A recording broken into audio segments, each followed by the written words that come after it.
Pada abad ke-18, pentadbiran dan pengurusan sekolah-sekolah di Prusia terletak di bawah penguasaan gereja. Semasa pemerintahan Raja Frederick II, kerajaan mengambil tindakan untuk mengawal pentadbiran sekolah dan telah menggubal Kod Undang-Undang Sekolah. Mengikut undang-undang ini, seorang inspektor dilantik oleh kerajaan pusat untuk menjalankan pemeriksaan ke atas sekolah-sekolah. Selepas melakukan pemeriksaan, laporan pemeriksaan akan dihantar ke Berlin Konsistori dan Katolik Silesia.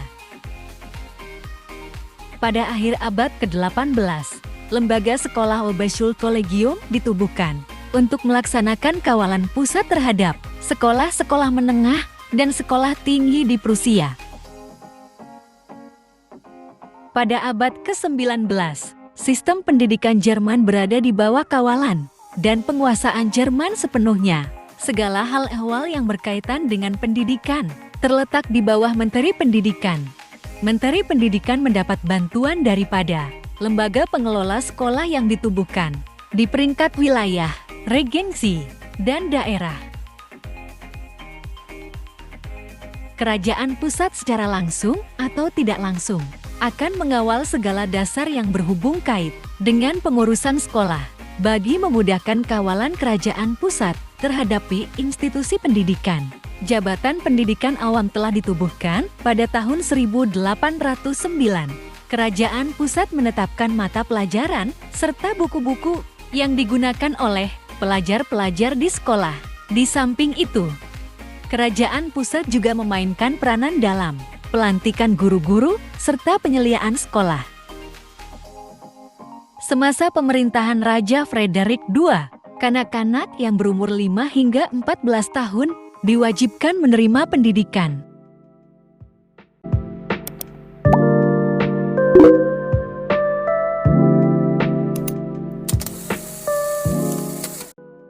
Pemerintah mengambil langkah untuk memastikan sistem pendidikan dijalankan dengan lancar dan teratur. Dalam konteks ini, undang-undang berhubung dengan pengurusan dan pentadbiran sistem pendidikan diperkenalkan.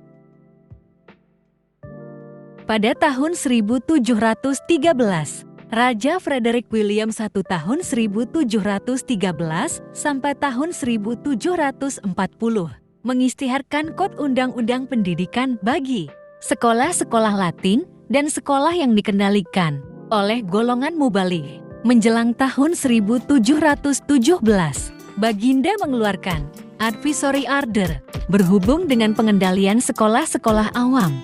Dalam arahan Advisory Order tersebut, ibu bapa diwajibkan menghantar anak-anak ke sekolah. Ibu bapa yang enggan menghantar anak ke sekolah akan dikenakan denda. Pada tahun 1737, Raja Frederick William I mengisytiharkan Undang-Undang Sekolah bagi wilayah Prusia Timur. Undang-undang ini mengandungi maklumat terperinci tentang pembinaan sekolah, iuran pengajian, bantuan kerajaan, dan gaji guru. Semasa pemerintahan Raja Frederick II, Undang-Undang Penyelenggaraan Sekolah diperkenalkan. Baginda memperkenalkan Undang-Undang Sekolah bagi seluruh Prusia. Pada bulan April tahun 1763, undang-undang tersebut digubal oleh Julius Hacker dan diisytiharkan oleh Raja Frederick II pada 23 September tahun 1763.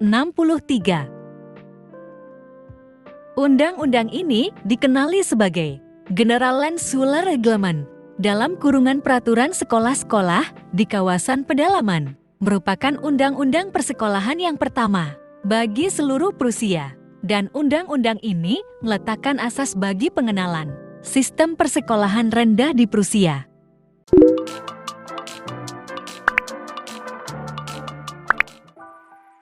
Semasa pemerintahan Raja Frederick William I, sekolah-sekolah didirikan di Jerman. Lebih kurang 1.000 sekolah rendah dan 8.000 sekolah baharu telah didirikan di Prusia.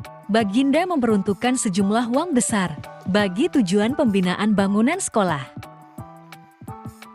Raja Frederick William I mengambil inisiatif untuk mendirikan sekolah di wilayah di Pomeranin yang ditawan daripada Sweden. Dalam pada itu, usaha-usaha untuk membina sekolah-sekolah di Prusia diteruskan oleh Raja Frederick II. Baginda turut memberikan penekanan kepada usaha membangunkan institusi-institusi pendidikan.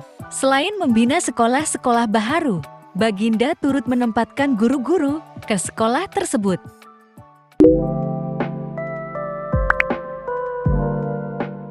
Kerajaan Jerman memberikan bantuan keuangan untuk membiayai kemudahan dan prasarana di sekolah. Seterusnya, Raja Frederick William I memberikan sumbangan keuangan sebanyak 50 thaler untuk membina bangunan sekolah dan membaiki bangunan yang usang.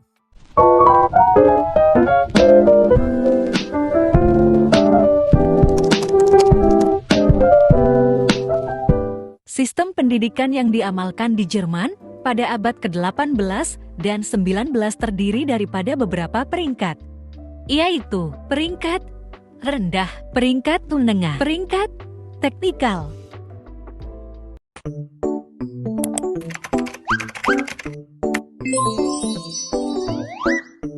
Semasa pemerintahan Raja Frederick William I, lebih kurang 1.000 sekolah rendah dibina di seluruh negara. Selain itu, lebih kurang 1.800 sekolah baharu didirikan di seluruh negara atas inisiatif Raja Frederick William I selepas mengalami kekalahan dalam peperangan dengan Napoleon. Raja Frederick William III mengalihkan perhatian terhadap usaha membangunkan sistem pendidikan di Jerman. Sekolah-sekolah rendah di Jerman dikenali sebagai Volksschulen terbuka kepada semua lapisan penduduk di Jerman. Kanak-kanak yang berumur 7 tahun dikehendaki mendaftar di sekolah-sekolah rendah. Pendidikan di sekolah-sekolah rendah akan berlanjutan hingga kanak-kanak mencapai umur 14 tahun. Pengajian di sekolah-sekolah rendah meliputi pembelajaran seperti agama, membaca, menulis, mengira, geografi, sejarah, dan gimnastik.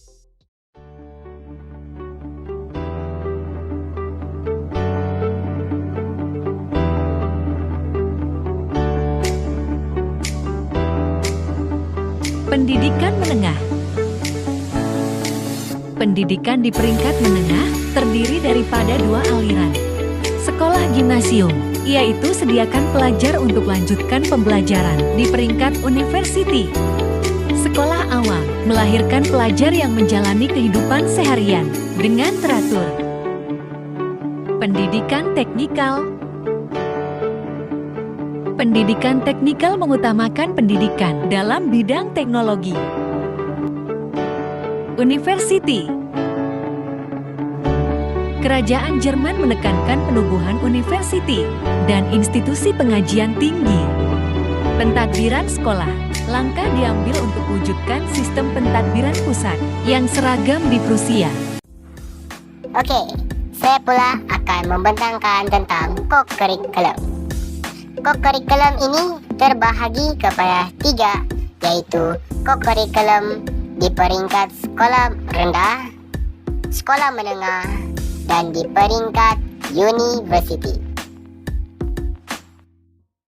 Pada peringkat sekolah rendah, pendidikan berasaskan kepada teori yang dikemukakan oleh Pestalozzi.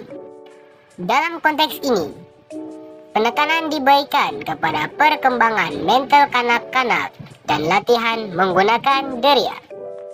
Seterusnya, kanak-kanak diajar mata pelajaran geografi, sejarah, musik, dan bahasa Jerman bagi melahirkan semangat patriotisme dalam kalangan pelajar.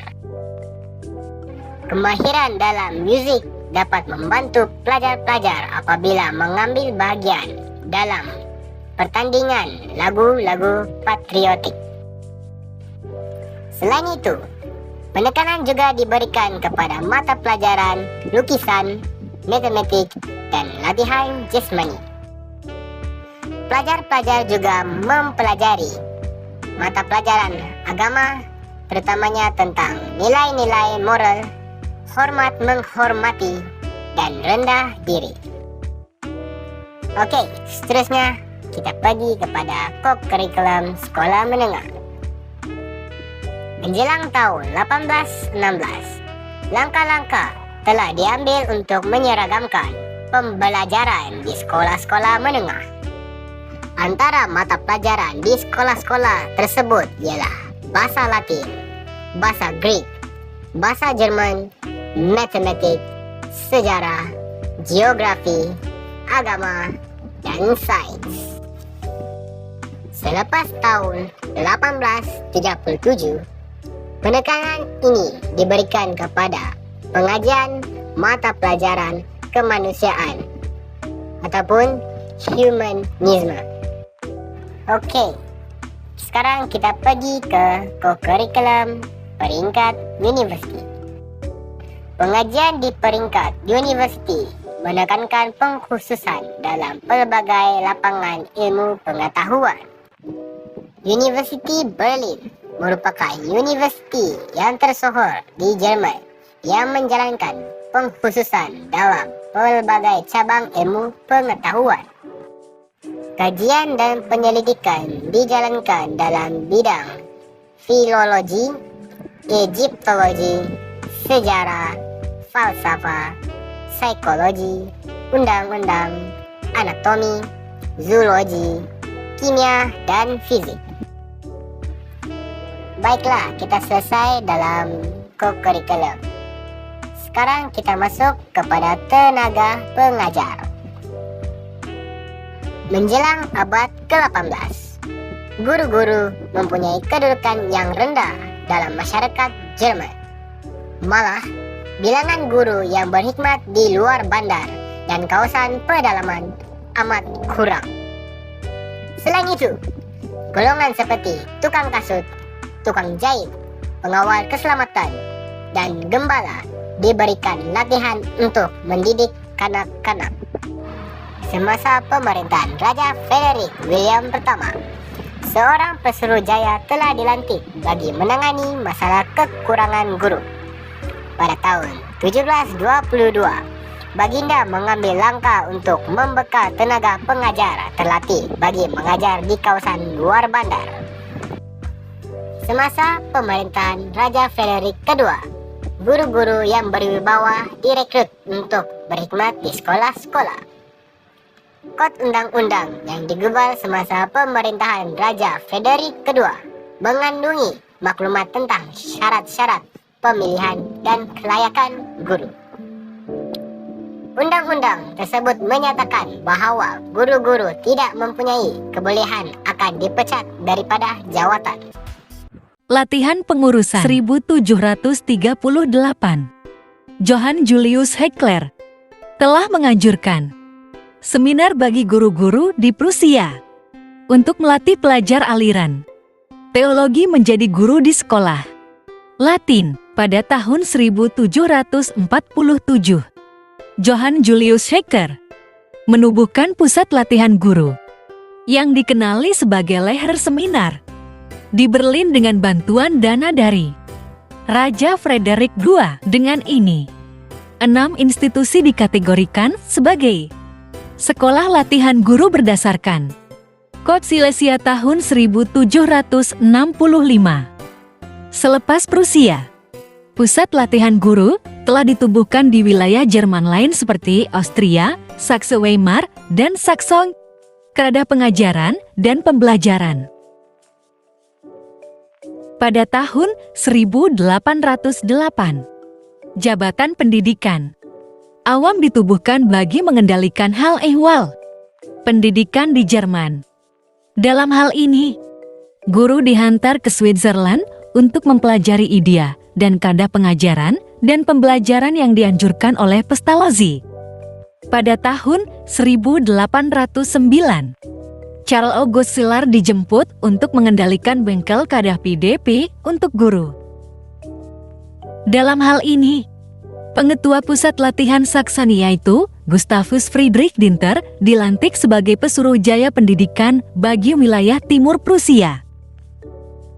Hal ini menyebabkan ide Pestalozzi semakin digunakan secara meluas di sekolah-sekolah rendah di Jerman. Yuran pengajian.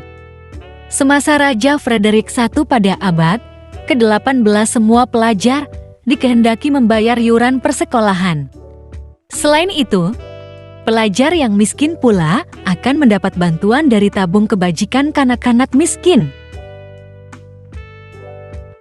Semasa Raja Frederick II yuran persekolahan bagi semua sekolah di Prusia diseragamkan. Nice.